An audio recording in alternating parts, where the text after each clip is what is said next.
Thank you so much. Deputy Speaker.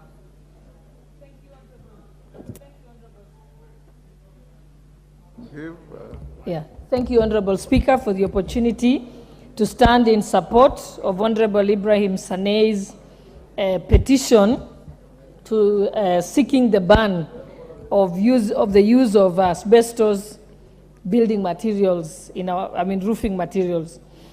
Honorable Speaker, this is something that is about time that our Parliament, the National Assembly, dealt with.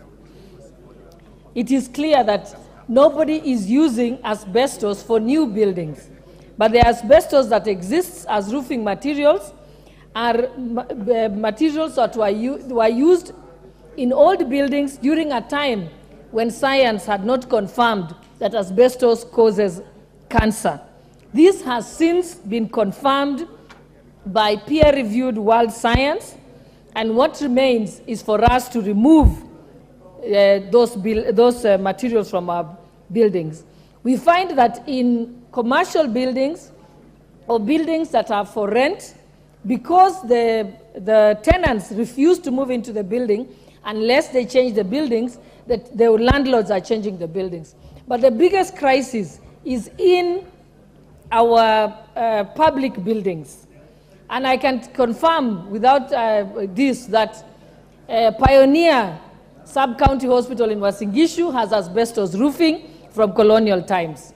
Ngelel Tarit Sub-County Hospital has asbestos roofing material. But Forest Sub-County Hospital in Uasin Gishu also has asbestos roofing material because these were old buildings built during colonial times. It's about time that the National Assembly Health Committee summons the various state agencies, requiring that all of them be decommissioned and replaced with safer materials.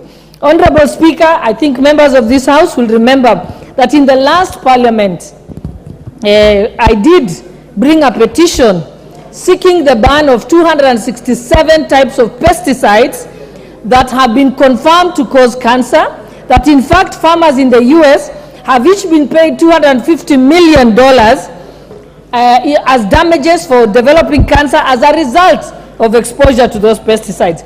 Yet today, despite having brought the petition to our health committee in the last Parliament, those pesticides have not been banned. The way the roofing materials have not yet been banned. It's about time that this House, and I sought in a second petition in this 13th Parliament, asking the Health Committee to summon the Pest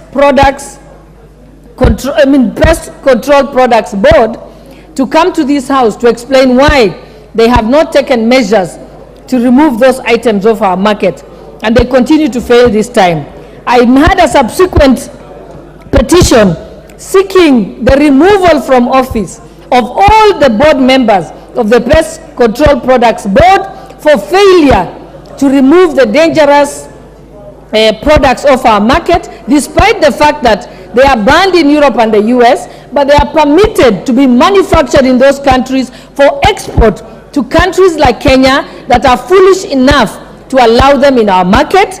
Yet in this House, we continue to have petition after petition from various members. I know that the Honorable Member from Elgeyo Marakwet recently had a petition and statement seeking the establishment of the National Cancer Treatment Centers. What's the point of spending millions of shillings for treating cancer when we have certain products that are causing cancer right in our faces? We know that Kirinyaga County, for example, has the highest prevalence of cancer, and they also have the highest prevalence of the use of products that cause cancer.